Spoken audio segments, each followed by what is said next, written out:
Hi ಸ್ನೇಹಿತರೆ, ಎಲ್ಲರಿಗೂ join to learn YouTube ಚಾನಲ್ಗೆ ಸ್ವಾಗತ. ಇವತ್ತಿನ ಒಂದು ಕ್ಲಾಸ್ನಲ್ಲಿ 2022 KPTCLನ ಕಿರಿಯ ಸಹಾಯಕ ಜೂನಿಯರ್ ಅಸಿಸ್ಟೆಂಟ್ ಹುದ್ದೆಗಳ ಪರೀಕ್ಷಾ ತಯಾರಿಯ ಭಾಗವಾಗಿ ಕಂಪ್ಯೂಟರ್ ಸಾಕ್ಷರತೆ ಅಥವಾ ಕಂಪ್ಯೂಟರ್ ಲಿಟ್ರಸಿಗೆ ಸಂಬಂಧಿಸಿದಂತೆ ಇವತ್ತಿನ ಒಂದು ಸೆಷನ್ನಲ್ಲಿ 7ನೇ ಕ್ಲಾಸನ್ನು ಡಿಸ್ಕಸ್ ಮಾಡೋಣ. ಆಲ್ರೆಡಿ ಈ ಒಂದು ಸಿರೀಸ್ನ 6 ಕ್ಲಾಸ್ಗಳನ್ನು ಅಪ್ಲೋಡ್ ಮಾಡಿರ್ತೇವೆ. ಯಾರಾದರೂ ಫ್ರೆಶ್ ವ್ಯೂವರ್ಸ್ ಇದ್ದು ಇನ್ನೂ ಹಳೆಯ ಕ್ಲಾಸ್ಗಳನ್ನು ನೋಡಿರಲಿಲ್ಲ ಅಂತಂದರೆ ಕೆಳಗಡೆ ಡಿಸ್ಕ್ರಿಪ್ಷನಲ್ಲಿ ಲಿಂಕನ್ನು ಕೊಟ್ಟಿರ್ತೇವೆ, ವಿಸಿಟ್ ಮಾಡಿ ವಾಚ್ ಮಾಡ್ಬೋದು ಅಂತ ಹೇಳ್ತಾ ಇವತ್ತಿನ ಒಂದು ಕ್ಲಾಸನ್ನು ಸ್ಟಾರ್ಟ್ ಮಾಡೋಣ. ಇವತ್ತಿನ ಕ್ಲಾಸ್ನ ಟಾಪಿಕ್ ಏನು ಅಂದರೆ ಆಪರೇಟಿಂಗ್ ಸಿಸ್ಟಮ್ ಅನ್ನೋದು ಇವತ್ತಿನ ಕ್ಲಾಸ್ನ ಟಾಪಿಕ್ ಆಗಿರುತ್ತೆ. ಆಪರೇಟಿಂಗ್ ಸಿಸ್ಟಮ್ ಅಂದರೆ ಏನು? So operating system is a program which act as an interface between the user and the computer hardware. So ಕಂಪ್ಯೂಟರನ್ನು ಯೂಸ್ ಮಾಡುವಂತಹ ಯೂಸರ್, ಎಕ್ಸಾಂಪಲ್ ಇವಾಗ ನೀವು ಪರ್ಟಿಕ್ಯುಲರ್ ಆಗಿ ಯಾವುದೋ ಕೆಲಸ ಮಾಡ್ತಿರ್ತೀರಾ, ಸೊ ಕಂಪ್ಯೂಟರನ್ನು ಯೂಸ್ ಮಾಡ್ತೀರಾ, ನೀವು ಯೂಸರ್ ಆಗ್ತೀರಾ. ಸೊ ಯೂಸರ್ ಮತ್ತು ಕಂಪ್ಯೂಟರ್ನ ಕಂಪ್ಯೂಟರ್ ಹಾರ್ಡ್ವೇರ್ ಅಂತಂದರೆ what ever V touch physically, ನಾವು ದೈಹಿಕವಾಗಿ ಕಂಪ್ಯೂಟರ್ನ ಭಾಗಗಳನ್ನು ಏನೇ ಮುಟ್ಟಿದ್ರೂ ಕೂಡ ಅದು ಕಂಪ್ಯೂಟರ್ ಹಾರ್ಡ್ವೇರ್ ಆಗುತ್ತೆ. ಸೊ ಯೂಸರ್ ಮತ್ತು ಕಂಪ್ಯೂಟರ್ ಹಾರ್ಡ್ವೇರ್ನ ನಡುವೆ ಒಂದು ಕನೆಕ್ಷನನ್ನು ಬಿಲ್ಡ್ ಮಾಡುತ್ತೆ ಯಾವುದು ಆಪರೇಟಿಂಗ್ ಸಿಸ್ಟಮ್ ಮತ್ತು ಇಂಟರ್ಫೇಸ್ ಆಗಿ ಕೆಲಸ ಮಾಡುತ್ತೆ. ಆಪರೇಟಿಂಗ್ ಸಿಸ್ಟಮಲ್ಲಿ ಒಂದು ಕಲೆಕ್ಷನ್ ಆಫ್ ಪ್ರೋಗ್ರಾಮ್ಸ್ ಇರುತ್ತೆ, ಒಂದು ಆರ್ಗನೈಸ್ಡ್ ಕಲೆಕ್ಷನ್ ಆಫ್ ಪ್ರೋಗ್ರಾಮ್ಸ್ ಇರುತ್ತೆ that controls over all operation of a computer. So ಒಂದು ಕಂಪ್ಯೂಟರ್ನಲ್ಲಿ ನಡೆಯುವಂತಹ over all operations, for example ಒಂದು ಇನ್ಫಾರ್ಮೇಷನನ್ನು ನಾವು ಕಂಪ್ಯೂಟರ್ಗೆ ಫೀಡ್ ಮಾಡ್ತೀವಿ, ದಟ್ ಈಸ್ ಇನ್ಪುಟ್ ಆಗುತ್ತೆ. ಸೊ ಇನ್ಪುಟ್ ಆದಮೇಲೆ ಅದು ಒಂದು ಸ್ಟೋರೇಜ್ಗೆ ಹೋಗುತ್ತೆ, ಸೊ ಮೆಮೊರಿಯಲ್ಲಿ ಸ್ಟೋರ್ ಆಗುತ್ತೆ, ಪ್ರೈಮರಿ ಮೆಮೊರಿ, ಸೆಕೆಂಡರಿ ಮೆಮೊರಿ ಅಂತ ಬರುತ್ತೆ. ಅದಾದಮೇಲೆ ಏನಾಗುತ್ತೆ, ಒಂದು ಪ್ರೊಸೆಸಿಂಗ್ ಆಗುತ್ತೆ, ಅದಾದಮೇಲೆ ಏನಾಗುತ್ತೆ, ಔಟ್ಪುಟ್ ಆಗುತ್ತೆ, ರಿಸಲ್ಟ್ ಔಟ್ಪುಟ್ ಆಗುತ್ತೆ. ಸೊ ಓವರ್ ಆಲ್ ಎಲ್ಲ ಫಂಕ್ಷನ್ಸ್ಗಳು ಏನು ಮಾಡುತ್ತೆ, ಸೊ ಆಪರೇಟಿಂಗ್ ಸಿಸ್ಟಮ್ನ ಅಂಡರಲ್ಲಿ ಆಗುತ್ತೆ. So operating system is organised collection of programs that controls over all operations of a computer. ಇನ್ನು ಫಂಕ್ಷನ್ಸ್ ಆಫ್ ಆಪರೇಟಿಂಗ್ ಸಿಸ್ಟಮ್ ಏನೇನಿದೆ, ಫಂಕ್ಷನ್ಸ್ ಏನು ಕೆಲಸ ಮಾಡುತ್ತೆ ಆಪರೇಟಿಂಗ್ ಸಿಸ್ಟಮ್ ಕಂಪ್ಯೂಟರ್ನಲ್ಲಿ? ಸೊ ಪ್ರೊಸೆಸ್ ಮ್ಯಾನೇಜ್ಮೆಂಟ್ ಮಾಡುತ್ತೆ, ನಾವು ಕೊಟ್ಟಂತಹ ಇನ್ಪುಟ್ ಡಾಟಾನ ಪ್ರೊಸೆಸ್ ಮಾಡುತ್ತೆ, ಅದನ್ನು ಪ್ರೊಸೆಸಿಂಗ್ಗೆ ಒಳಪಡಿಸುತ್ತೆ, ಪ್ರೊಸೆಸ್ ಮ್ಯಾನೇಜ್ಮೆಂಟ್ ಮಾಡುತ್ತೆ. ಹಾಗೆ memory management, 2 types of memory ಬರುತ್ತೆ, ಪ್ರೈಮರಿ ಮೆಮೊರಿ ಮತ್ತು ಸೆಕೆಂಡರಿ ಮೆಮೊರಿ, ಆ ಮೆಮೊರಿ ಮ್ಯಾನೇಜ್ಮೆಂಟ್ ಮಾಡುತ್ತೆ. ಹಾಗೆ ಫೈಲ್ ಮ್ಯಾನೇಜ್ಮೆಂಟ್ ಕೂಡ ಮಾಡುತ್ತೆ, ಮತ್ತು ಡಿವೈಸ್ ಮ್ಯಾನೇಜ್ಮೆಂಟ್, ಟೋಟಲ್ ಆಗಿ ಕಂಪ್ಯೂಟರ್ ಡಿವೈಸ್ ಏನಿರುತ್ತೆ ಅದರ ಒಂದು ಡಿವೈಸ್ ಮ್ಯಾನೇಜ್ಮೆಂಟ್ ಕೂಡ ಮಾಡುತ್ತೆ. ಸೊ ಪ್ರೊಸೆಸ್ ಮ್ಯಾನೇಜ್ಮೆಂಟ್ ಅಂದರೆ ಏನು? ಸೊ ಇವಾಗ ಇಂಡಿವಿಜುವಲ್ ಫಂಕ್ಷನ್ಸ್ ಬಗ್ಗೆ ಡಿಸ್ಕಸ್ ಮಾಡೋಣ. ಪ್ರೊಸೆಸ್ ಮ್ಯಾನೇಜ್ಮೆಂಟ್ ಅಂದರೆ ಆ process is basic unit of execution in the operating system. ಒಂದು ಕೊಟ್ಟಂತಹ ಕೆಲಸ ಏನಿರುತ್ತೆ ಅದು ಎಕ್ಸಿಕ್ಯೂಟ್ ಆಗಬೇಕಲ್ವಾ, ಸೊ ಆ ಒಂದು ಎಕ್ಸಿಕ್ಯೂಷನ್ ಒಂದು ಬೇಸಿಕ್ ಯೂನಿಟ್ ಆಗುತ್ತೆ process management. So process is a basic unit of execution in the operating system. Memory management ಅಂದರೆ ಏನು? Process of controlling and coordinating the computer memory. ನಾನು ಆಲ್ರೆಡಿ ಹೇಳಿದ್ದೀನಿ ಇದ್ರ ಬಗ್ಗೆ. ಪ್ರೈಮರಿ ಮೆಮೊರಿ ಮತ್ತು ಸೆಕೆಂಡರಿ ಮೆಮೊರಿಯನ್ನು ಕೋಆರ್ಡಿನೇಟ್ ಮಾಡುತ್ತೆ, ಕಂಟ್ರೋಲ್ ಮಾಡುತ್ತೆ. ಫೈಲ್ ಮ್ಯಾನೇಜ್ಮೆಂಟ್ ಫಂಕ್ಷನ್ ಅಂದರೆ ಏನು? It is the main function of operating system. ನೆನ್ಪಿಟ್ಕೊಳ್ಳಿ, ಒಂದು ಆಪರೇಟಿಂಗ್ ಸಿಸ್ಟಮ್ನ ಮೇನ್ ಫಂಕ್ಷನ್ ಏನು ಅಂತಂದರೆ file management. It manages all data files in a computer system. So ಏನೇ ಡಾಟಾ ಫೈಲ್ಸ್ ಇರ್ಬೋದು, ಆಡಿಯೋ ಫಾರ್ಮಲ್ಲಿ ಇರ್ಬೋದು, ವಿಡಿಯೋ ಫಾರ್ಮಲ್ಲಿ ಇರ್ಬೋದು, ಟೆಕ್ಸ್ಟ್ಯೂಲ್ ಇರ್ಬೋದು, ಸೊ ಏನೇನು ಫೈಲ್ಸ್ ಇರುತ್ತೆ ಎಲ್ಲವನ್ನ ಕೂಡ ಮ್ಯಾನೇಜ್ ಮಾಡುತ್ತೆ ಫೈಲ್ ಮ್ಯಾನೇಜ್ಮೆಂಟ್ನ ಅಂಡರಲ್ಲಿ. ಇನ್ನು ಡಿವೈಸ್ ಮ್ಯಾನೇಜ್ಮೆಂಟ್ ಅಂದರೆ process of managing the operation and maintenance of a input output ಡಿವೈಸಸ್ಗೆ ನಾವು ಡಿವೈಸ್ ಮ್ಯಾನೇಜ್ಮೆಂಟ್ ಅಂತ ಕರಿತೀವಿ. Types of operating system important ಆಗುತ್ತೆ. ಎಷ್ಟು ಟೈಪ್ಸ್ ಬರುತ್ತೆ, ಇಂಪಾರ್ಟೆಂಟ್ ಟೈಪ್ಸ್ಗಳನ್ನು ನೋಡೋಣ. So types of operating system, batch processing operating system ಒಂದು ಬರುತ್ತೆ, single user operating system 2, multi user operating system, multitasking operating system, time sharing operating system ಮತ್ತು real time operating system. ಇವೆಲ್ಲವೂ ಕೂಡ types of operating system ಆಗುತ್ತೆ. So batch processing operating system ಅಂದರೆ ಏನು? Number of jobs put together and executed as A group. Single ಇರುವಂತಹ ಜಾಬ್ಗಳನ್ನು so multiple ಆಗಿ ನಾವು ಒಂದು ಗ್ರೂಪ್ ಮಾಡೋದಕ್ಕೆ ನಾವು ಬ್ಯಾಚ್ ಪ್ರೊಸೆಸಿಂಗ್ ಆಪರೇಟಿಂಗ್ ಸಿಸ್ಟಮ್ ಅಂತ ಕರಿತೀವಿ. Example Unix. ಎಕ್ಸಾಂಪಲ್ ಕೇಳ್ತಾರೆ, ಯೂನಿಕ್ಸ್ ಯಾವ ಟೈಪ್ ಆಫ್ ಆಪರೇಟಿಂಗ್ ಸಿಸ್ಟಮ್ ಅಂತ ಕೇಳಿದ್ರೆ ಬ್ಯಾಚ್ ಪ್ರೊಸೆಸಿಂಗ್ ಆಪರೇಟಿಂಗ್ ಸಿಸ್ಟಮ್ ಅಂತ ಆಗುತ್ತೆ. ಸಿಂಗಲ್ ಯೂಸರ್ ಆಪರೇಟಿಂಗ್ ಸಿಸ್ಟಮ್ ಅಂದರೆ ಏನು? Allows only one user at A time. So ಒಂದು ಟೈಮಲ್ಲಿ, ಸೊ ಒಂದು ಪರ್ಟಿಕ್ಯುಲರ್ ಟೈಮಲ್ಲಿ ಓನ್ಲಿ ಒನ್ ಯೂಸರ್ಗೆ ಅಲೌ ಮಾಡುತ್ತೆ ಆ ಒಂದು ಪರ್ಟಿಕ್ಯುಲರ್ ಆಪರೇಟಿಂಗ್ ಸಿಸ್ಟಮನ್ನು ಯೂಸ್ ಮಾಡೋಕ್ಕೆ. ಸೊ ಇದಕ್ಕೆ ಸಿಂಗಲ್ ಯೂಸರ್ ಆಪರೇಟಿಂಗ್ ಸಿಸ್ಟಮ್ ಅಂತ ಕರಿತೀವಿ. ಸೊ ಹೆಸರಲ್ಲಿ ಹೇಳುತ್ತೆ single user operating system. Example MS-DOS Windows 9X. So operating system for personal computer. So ಇವಾಗ ಪರ್ಸನಲ್ ಕಂಪ್ಯೂಟರ್ಗಳನ್ನು ಒನ್ ಟೈಮ್ಗೆ ಒಬ್ಬರೇ ಯೂಸ್ ಮಾಡ್ತೀವಿ. ಸೊ ಒಬ್ಬರೇ ಅದನ್ನು ಹ್ಯಾಂಡಲ್ ಮಾಡ್ತೀವಿ, ಒಬ್ಬರೇ ಯೂಸ್ ಮಾಡ್ತೀವಿ. ಸೊ ಒನ್ ಟೈಮ್ಗೆ, ಪರ್ಟಿಕ್ಯುಲರ್ ಟೈಮ್ಗೆ ಆನ್ ಡಿಫ್ರೆಂಟ್ ಶೆಡ್ಯೂಲಲ್ಲಿ ಬೇರೆ ಬೇರೆ ಜನ ಯೂಸ್ ಮಾಡ್ತಾರೆ. ಬಟ್ ಸೊ ಯಾವುದೇ ಶೆಡ್ಯೂಲ್ಗೆ ಹೋದರೂ ಯಾವುದೇ ಟೈಮಲ್ಲಿ ಹೋದರೂ ಒಬ್ಬರೇ ಯೂಸ್ ಮಾಡ್ತೀವಿ. ಸೊ ಇದು ಸಿಂಗಲ್ ಯೂಸರ್ ಆಪರೇಟಿಂಗ್ ಸಿಸ್ಟಮ್ ಅಂತ ಕರಿತೀವಿ. MS-DOS Windows 9X. Multi user operating system ಅಂದರೆ ಏನು? ಹೆಸರು ಹೇಳುತ್ತೆ multi user. Allow multiple user to access computer system. So multiple ಯೂಸರ್ಗೆ ಅಸೆಸ್ ಮಾಡೋಕ್ಕೆ ಅವಕಾಶ ಕೊಡುತ್ತೆ. Example VMS. ಸೊ ಇದು ಮಲ್ಟಿಪಲ್ ಅಥವಾ ಮಲ್ಟಿ ಯೂಸರ್ ಆಪರೇಟಿಂಗ್ ಸಿಸ್ಟಮ್ ಆಗುತ್ತೆ. ಮಲ್ಟಿ ಟಾಸ್ಕಿಂಗ್ ಆಪರೇಟಿಂಗ್ ಸಿಸ್ಟಮ್ ಅಂದರೆ ಏನು? More than one process executed concurrently allow user to switch between running applications. So ಒಂದೇ ಟೈಮಲ್ಲಿ ಬೇರೆ ಬೇರೆ ಅಪ್ಲಿಕೇಶನ್ಸ್ಗಳನ್ನು ನಾವು ರನ್ ಮಾಡ್ಬೋದು, ಮಲ್ಟಿ ಟಾಸ್ಕ್ ಮಾಡ್ಬೋದು. ಸೊ ಬೇರೆ ಬೇರೆ ಕೆಲಸ, ಒಂದಲ್ಲ, ಎರಡಲ್ಲ, ಮೂರಲ್ಲ, ನಾಲ್ಕಲ್ಲ, 5, 10 ಕೆಲಸಗಳನ್ನು ನಾವು ಮಲ್ಟಿ ಟಾಸ್ಕಿಂಗ್ ಆಪರೇಟಿಂಗ್ ಸಿಸ್ಟಮ್ ಅಂಡರಲ್ಲಿ ಮಾಡ್ಬೋದು. ಸೊ ಅಟ್ ಎ ಟೈಮಲ್ಲಿ ಟೈಪ್ ಮಾಡ್ಬೋದು, ಸೇಮ್ ಟೈಮಲ್ಲಿ ನಾವು ಬೇರೆ ಬೇರೆ ಕೆಲಸಗಳನ್ನು ಮಾಡ್ಬೋದು, ಒಂದು ಸಾಫ್ಟ್ವೇರನ್ನು ರನ್ ಮಾಡ್ಬೋದು. ಸೊ ಹೀಗೆ ಬೇರೆ ಬೇರೆ ಕೆಲಸಗಳಾಗುತ್ತೆ. ಎಕ್ಸಾಂಪಲ್ ಲಿನಕ್ಸ್, ಯೂನಿಕ್ಸ್, ವಿಂಡೋಸ್ 95 ಇವೆಲ್ಲವೂ ಕೂಡ ಮಲ್ಟಿ ಟಾಸ್ಕಿಂಗ್ ಆಪರೇಟಿಂಗ್ ಸಿಸ್ಟಮ್ ಆಗುತ್ತೆ. Multitasking operating system classified into 2 types. So ಮಲ್ಟಿ ಟಾಸ್ಕಿಂಗಲ್ಲಿ ಮತ್ತೆ ಫರ್ದರ್ 2 ಕ್ಲಾಸಿಫಿಕೇಶನ್ ಬರುತ್ತೆ. Primitive multitasking operating system ಮತ್ತು cooperative multitasking operating system ಅಂತ ಬರುತ್ತೆ. ಇನ್ನು ಟೈಮ್ ಶೇರಿಂಗ್ ಆಪರೇಟಿಂಗ್ ಸಿಸ್ಟಮ್ ಅಂದರೆ ಏನು? Allow multiple programs to simultaneously share the computer resources. So allow multiple programs to simultaneously share the computer resources. So computer ರಿಸೋರ್ಸ್ಗಳನ್ನು simultaneous ಆಗಿ share ಮಾಡುತ್ತೆ. ಎಲ್ಲಿ? Time sharing operating system. ಹೆಸರು ಹೇಳುತ್ತೆ time sharing. So ಹೆಸರುಗಳನ್ನು ಕೂಡ ನೆನ್ಪಿಟ್ಕೋಬೇಕು, ಯಾಕಂದರೆ ಹೆಸರಲ್ಲೇ ನಾವು ಆನ್ಸರನ್ನು ಹುಡುಕೋಕೆ ಸಾಧ್ಯ ಆಗುತ್ತೆ. Example MacOS, Mac operating system ಆಗುತ್ತೆ.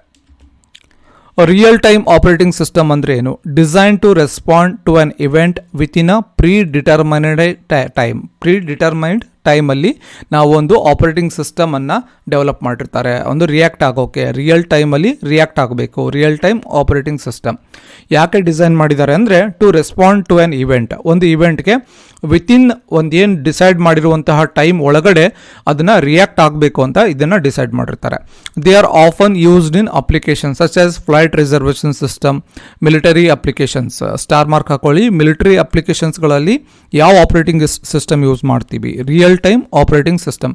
ಬಿಕಾಸ್ ಒಂದು ಆಲ್ರೆಡಿ ನಾವು ಪ್ರೀವಿಯಸ್ ಆಗಿ ಏನು ಡಿಸೈಡ್ ಮಾಡಿರ್ತೀವಿ ಒಂದು ಫಿಕ್ಸ್ಡ್ ಟೈಮಲ್ಲಿ ರಿಯಾಕ್ಟ್ ಮಾಡಬೇಕಾಗತ್ತೆ. ಅದಕ್ಕೆ ಮಿಲಿಟರಿ ಅಪ್ಲಿಕೇಶನ್ಸ್ಗಳಲ್ಲಿ ರಿಯಲ್ ಟೈಮ್ ಆಪರೇಟಿಂಗ್ ಸಿಸ್ಟಮನ್ನು ಯೂಸ್ ಮಾಡ್ತಾರೆ. There are 2 types of real operating system. Hard real time operating system ಮತ್ತು soft real time operating system. Hard real time operating system ಅಂದರೆ ಏನು? All the task required to be completed within the specific ಅಥವಾ specified time limit.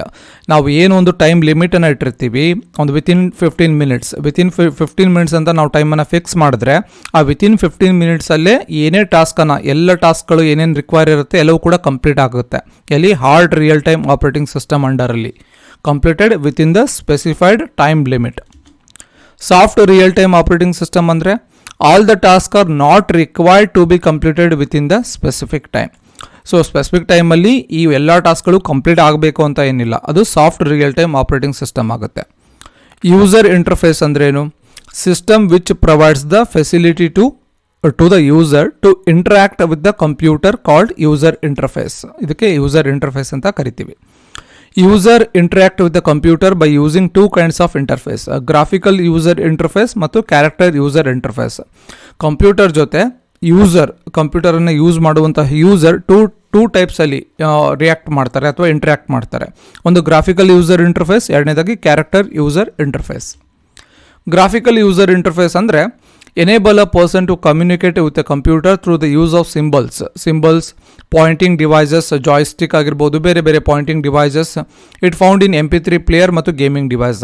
ಈ graphical user ಇಂಟರ್ಫೇಸಲ್ಲಿ example ಅಂದರೆ gaming ಡಿವೈಸಸ್ಗಳಲ್ಲಿ ನಾವು use ಮಾಡ್ತೀವಿ. ಅಂದರೆ ನಾವು ಸಿಸ್ಟಮ್ ಜೊತೆ ಗೇಮ್ ಆಡ್ತೀವಿ, system with help of system ನಾವು ಗೇಮ್ ಆಡ್ತೀವಿ. ಡಿಫ್ರೆಂಟ್ ಎಕ್ಸಾಂಪಲ್ ಪಬ್ಜಿ ಆಗಿರ್ಬೋದು, ಬೇರೆ ಬೇರೆ ಗೇಮ್ಸ್ಗಳನ್ನು ಆಡ್ತೀವಿ. ಸೊ MP3 ಪ್ಲೇಯರ್ ಇವೆಲ್ಲವೂ ಕೂಡ ಗ್ರಾಫಿಕಲ್ ಯೂಸರ್ ಇಂಟರ್ಫೇಸ್ ಆಗುತ್ತೆ. ಕ್ಯಾರೆಕ್ಟರ್ ಯೂಸರ್ ಇಂಟರ್ಫೇಸ್ ಅಂದರೆ also known as command line interface ಅಂತ ಕರಿತೀವಿ. ಸ್ಟಾರ್ ಮಾರ್ಕ್ ಹಾಕೊಳ್ಳಿ, ಕಮಾಂಡ್ ಲೈನ್ ಇಂಟರ್ಫೇಸ್. ಸೊ ಇವು ಎಲ್ಲ ಲೈನ್ಗಳು ಇಂಪಾರ್ಟೆಂಟ್ ಆಗುತ್ತೆ, ಬಿಕಾಸ್ ಕಾನ್ಸೆಪ್ಟ್ ಕೂಡ ಇಂಪಾರ್ಟೆಂಟ್. ಈ ಗ್ರಾಫಿಕಲ್ ಯೂಸರ್ ಇಂಟರ್ಫೇಸ್ ಇದೇ ರೀತಿ ಲೈನ್ ಕೇಳಿಲ್ಲ ಅಂದರೂ ಎಕ್ಸಾಮಲ್ಲಿ ಹಂಗಂದ್ರೆ ಏನು ಅಂತ ಗೊತ್ತಿರಬೇಕು. ಗ್ರಾಫಿಕಲ್ ಯೂಸರ್ ಇಂಟರ್ಫೇಸ್ ಅಂದರೆ ಗೊತ್ತಿರಬೇಕು. ಸೊ ಈ ಒಂದು ನಾಲೆಡ್ಜ್ ಅಥವಾ ಈ 3 ಲೈನ್ ಗೊತ್ತಿದ್ರು ಕೂಡ ಗ್ರಾಫಿಕಲ್ ಯೂಸರ್ ಇಂಟರ್ಫೇಸ್ ಮೇಲೆ ಏನಾದರೂ ಅಪ್ಲೈಡ್ ಕ್ವಶನ್ಸ್ ಕೇಳಿದ್ರು ಕೂಡ ಆನ್ಸರ್ ಮಾಡೋಕ್ಕೆ ಸಾಧ್ಯ ಆಗುತ್ತೆ. ಸೊ ಎಕ್ಸಾಂಪಲ್, ಗೇಮಿಂಗ್ ಡಿವೈಸಸಲ್ಲಿ ಯಾವ ಇಂಟರ್ಫೇಸನ್ನು ಯೂಸ್ ಮಾಡ್ತೀವಿ ಅಂತ ಕೇಳ್ಬೋದು, ಅಥವಾ ಗೇಮ್ ಆಡೋಕ್ಕೆ ಯಾವ ಇಂಟರ್ಫೇಸನ್ನು ಯೂಸ್ ಮಾಡ್ತೀವಿ ಅಂತ ಕೂಡ ಕೇಳ್ಬೋದು. ಸೊ ಕ್ಯಾರೆಕ್ಟರ್ ಯೂಸರ್ ಇಂಟರ್ಫೇಸ್ಗೆ ಇನ್ನೊಂದು ಹೆಸರಿದೆ ಕಮಾಂಡ್ ಲೈನ್ ಇಂಟರ್ಫೇಸ್ ಅಂತ. ಬೂಟಿಂಗ್ ಅಂದರೆ ಏನು? Starting up a computer until it can be used. It can be initiated by hardware such as start button or software command. ಅಂದರೆ ಒಂದು ಕಂಪ್ಯೂಟರನ್ನು ನಾವು ಸ್ಟಾರ್ಟ್ ಮಾಡ್ತೀವಲ್ಲ, ಬೂಟ್ ಮಾಡ್ತೀವಿ, ಅಥವಾ ಇವನ್ ಒಂದು ಮೊಬೈಲನ್ನು ಕೂಡ ಬೂಟ್ ಮಾಡ್ತೀವಿ, ಅಂದರೆ ಸ್ಟಾರ್ಟ್ ಮಾಡ್ತೀವಿ ಅದನ್ನು. Starting up a computer until it can be used, it can be initiated by hardware such as start button. Start button ಮೇಲೆ ಕ್ಲಿಕ್ ಮಾಡೋದ್ರ ಮುಖಾಂತರ ನಾವು ಬೂಟ್ ಮಾಡ್ತೀವಿ particular ಸಿಸ್ಟಮನ್ನು.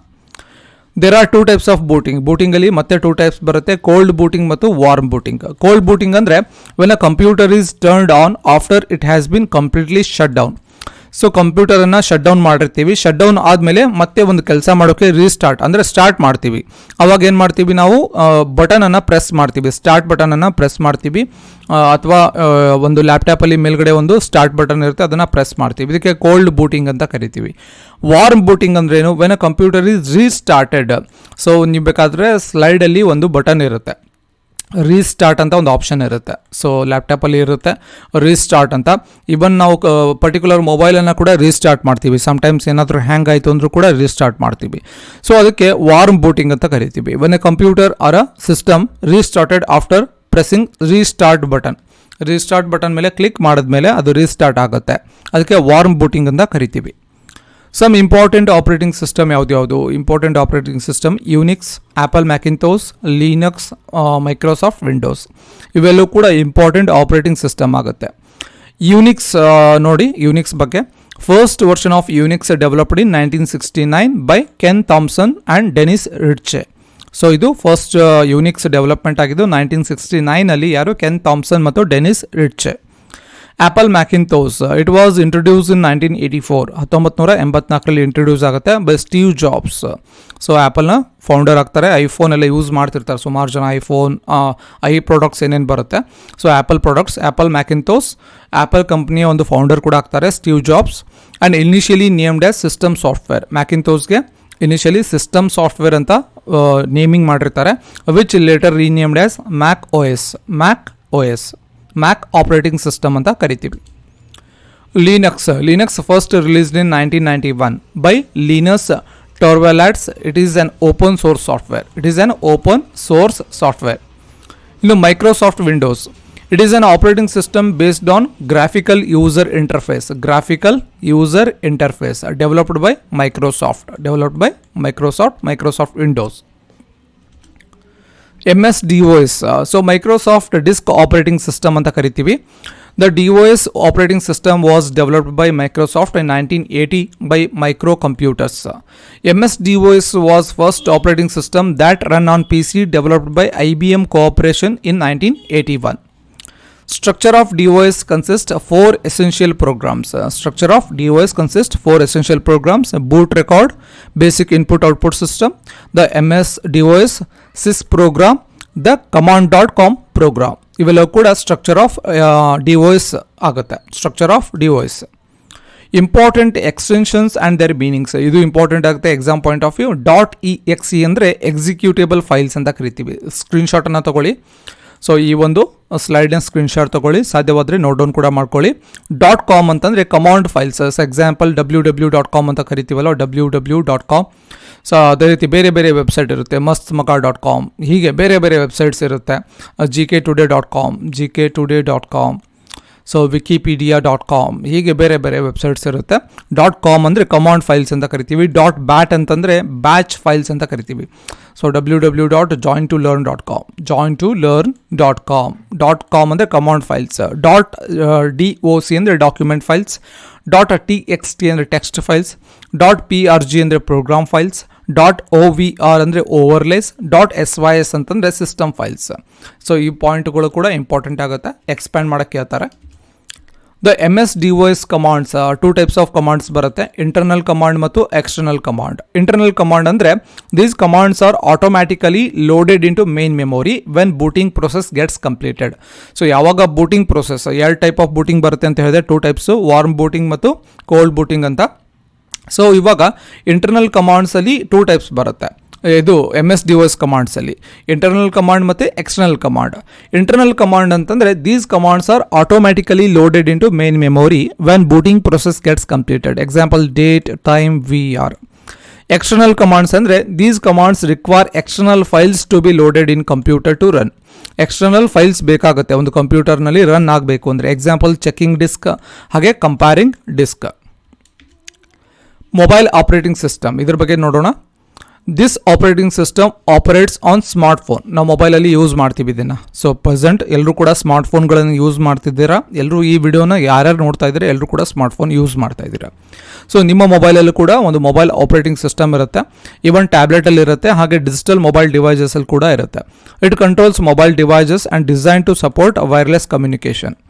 Some popular mobile operating system ಯಾವ್ದು. ಸೊ ಆ್ಯಂಡ್ರಾಯ್ಡನ್ನು use ಮಾಡ್ತಿರ್ತಾರೆ. Almost 70% Android ಮೊಬೈಲ್ಸ್ಗಳನ್ನು use ಮಾಡ್ತಾರೆ. ಆ್ಯಂಡ್ರಾಯ್ಡ್ ಆಪರೇಟಿಂಗ್ ಸಿಸ್ಟಮ್ ಇರುತ್ತೆ, ಸಿಂಬಿಯನ್ ಆಪರೇಟಿಂಗ್ ಸಿಸ್ಟಮ್ ಬರುತ್ತೆ, iOS ಬರುತ್ತೆ. iOS ಬರೋದು ಓನ್ಲಿ ಐಫೋನ್ಗಳಲ್ಲಿ. ಐಫೋನನ್ನು ಯಾರು ಯೂಸ್ ಮಾಡ್ತಾ ಇರ್ತಾರೆ, ಆ್ಯಪಲ್ ಮೊಬೈಲ್ಸ್ಗಳನ್ನು, ಐಫೋನ್ಗಳನ್ನು ಯಾರು ಯೂಸ್ ಮಾಡ್ತಾರೆ ಅವರು iOS ಒಂದು ಆಪರೇಟಿಂಗ್ ಸಿಸ್ಟಮ್ ಬರುತ್ತೆ.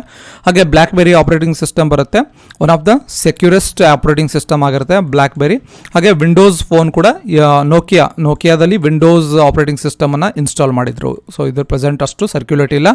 ವಿಂಡೋಸ್ ಫೋನಲ್ಲಿ ಕೂಡ ಯೂಸ್ ಮಾಡ್ತಾರೆ. ವಿಂಡೋಸ್ ಒಂದು ಫೋನ್ ಯಾವುದು ಅಂದರೆ ನೋಕಿಯಾದಲ್ಲಿ ಅದನ್ನು ಆಪರೇಟಿಂಗ್ ಸಿಸ್ಟಮನ್ನು ಯೂಸ್ ಮಾಡ್ತಾಯಿದ್ರು. ಸೊ ಇಷ್ಟು ಕಂಪ್ಯೂಟರ್ನ ಒಂದು ಆಪರೇಟಿಂಗ್ ಸಿಸ್ಟಮ್ ಬಗ್ಗೆ ನಾವು ಡಿಸ್ಕಸ್ ಮಾಡಿದ್ದೇವೆ. ಅದರಲ್ಲಿ ಇವನ್ ಸ್ವಲ್ಪ little bit mobile operating system ಬಗ್ಗೆ ಕೂಡ ಡಿಸ್ಕಸ್ ಮಾಡಿರ್ತೇವೆ. ಸೊ ಕ್ಲಾಸ್ ಸುಮಾರು ಜನಕ್ಕೆ ಡೌಟ್ ಇದೆ, ಯಾಕಂದರೆ ಕ್ವಶನ್ಗಳು ಇಂಗ್ಲೀಷಲ್ಲಿ ಬರುತ್ತಾ ಕನ್ನಡದಲ್ಲಿ ಬರುತ್ತಾ ಅಂತ. ಸೊ ಆದಷ್ಟು ಕಂಪ್ಯೂಟರನ್ನು ಇಂಗ್ಲೀಷಲ್ಲೇ ಓದೋದು ಒಳ್ಳೆಯದು. ಬಟ್ ನಾವು ಇಂಗ್ಲೀಷ್ ಒಂದು ಟೆಕ್ಸ್ಟ್ ಇದ್ದರೂ ಕೂಡ ಕನ್ನಡದಲ್ಲಿ ಎಕ್ಸ್ಪ್ಲೇನ್ ಮಾಡ್ತಾ ಇದ್ದೀವಿ ಸಾಧ್ಯವಾದಷ್ಟು. ಸೊ ಇಷ್ಟು ಇವತ್ತಿನ ಕ್ಲಾಸ್ನ ಡಿಸ್ಕಷನ್ ಆಗಿರುತ್ತೆ. ಕ್ಲಾಸ್ ಇಷ್ಟ ಆದರೆ ಒಂದು ಲೈಕ್ ಮಾಡಿ, ಈ ಒಂದು ನಾಲೆಡ್ಜನ್ನು ನಿಮ್ಮ ಫ್ರೆಂಡ್ಸ್ ಜೊತೆ ಕೂಡ ಶೇರ್ ಮಾಡ್ಕೊಳ್ಳಿ. ಹಾಗೆ ನೀವಿನ್ನು ನಮ್ಮ ಚಾನಲ್ಗೆ ಸಬ್ಸ್ಕ್ರೈಬ್ ಆಗಿರಲಿಲ್ಲ ಅಂದರೆ ಕೆಳಗಡೆ ರೆಡ್ ಕಲರ್ ಸಬ್ಸ್ಕ್ರೈಬ್ ಬಟನ್ ಕಾಣ್ತಾ ಇದೆ, ಕ್ಲಿಕ್ ಮಾಡಿ. ಅದರ ಮುಂದ್ಗಡೆ ಬೆಲ್ ಐಕಾನ್ ಇದೆ, ಗಂಟೆ ಚಿತ್ರ ಇದೆ, ಅದರ ಮೇಲೆ ಕ್ಲಿಕ್ ಮಾಡಿ. ಆಮೇಲೆ ಆಲ್ ನೋಟಿಫಿಕೇಶನ್ ಅಂತ ಬರುತ್ತೆ, ಅದರ ಮೇಲೆ ಕ್ಲಿಕ್ ಮಾಡಿ. ಹೀಗೆ ಮಾಡಿದ್ರೆ ಮಾತ್ರ ನಾವು ಅಪ್ಲೋಡ್ ಮಾಡುವಂತಹ ವಿಡಿಯೋಸ್ಗಳು ನಿಮಗೆ ಬರುತ್ತೆ. ಅಂದರೆ ಯಾವ ವಿಡಿಯೋ ಅಪ್ಲೋಡ್ ಮಾಡಿದ ತಕ್ಷಣ ಗೊತ್ತಾಗುತ್ತೆ ಹೊಸ ವಿಡಿಯೋ ಅಪ್ಲೋಡ್ ಆಯಿತು ಅಂತ, ಇಲ್ಲಾಂದರೆ ಗೊತ್ತಾಗಲ್ಲ. ಹಾಗೆ ಜಾಯಿನ್ ಟು ಲರ್ನ್ ಯೂಟ್ಯೂಬ್ನಿಂದ 2022 KPTCLನ ಜೂನಿಯರ್ ಅಸಿಸ್ಟೆಂಟ್ ಎಕ್ಸಾಮ್ಗೆ ಒಂದು ಪೇಯ್ಡ್ ವಾಟ್ಸಪ್ ಗ್ರೂಪನ್ನು ಲಾಂಚ್ ಮಾಡಿರ್ತೇವೆ. ಈ ಒಂದು ಗ್ರೂಪ್ನ ವಿಶೇಷತೆ ಏನು ಅಂತಂದರೆ ಅಪ್ ಟು ಎಕ್ಸಾಮ್ ಆಗೋ ತನಕ, ಪರೀಕ್ಷೆ ಮುಗಿಯೋ ತನಕ ಆನ್ ಡೈಲಿ ಬೇಸಿಸ್ ನಿಮಗೆ ಮಟೀರಿಯಲ್ಸ್ ಬರುತ್ತೆ, soft copy. General awareness, computer ಸಾಕ್ಷರತೆ, ಸಾಮಾನ್ಯ ಕನ್ನಡ, ಸಾಮಾನ್ಯ ಇಂಗ್ಲೀಷ್, ಪರೀಕ್ಷಾ ಸರಣಿ, ಹಳೆಯ ಪ್ರಶ್ನೆ ಪತ್ರಿಕೆಗಳು ಮತ್ತು ಕರೆಂಟ್ ಅಫೇರ್ಸ್ನ ಒಂದು PDF ಕೂಡ ಬರುತ್ತೆ.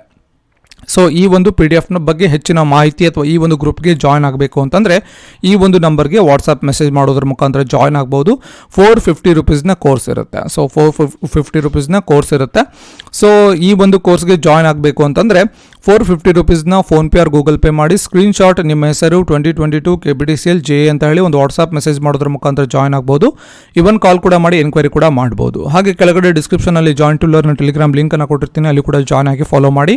ಹಾಗೆ ಇವನ್ ಇನ್ಸ್ಟಾಗ್ರಾಮಲ್ಲಿ ಕೂಡ ಜಾಯಿನ್ ಟು ಲರ್ನ ಫಾಲೋ ಮಾಡಿ ಅಂತ ಹೇಳ್ತಾ ಮತ್ತೆ ಮುಂದಿನ ಸೆಷನಲ್ಲಿ ಮತ್ತೊಂದು ವಿಷಯದ ಕುರಿತು ಮಾತನಾಡೋಣ. ಧನ್ಯವಾದಗಳು.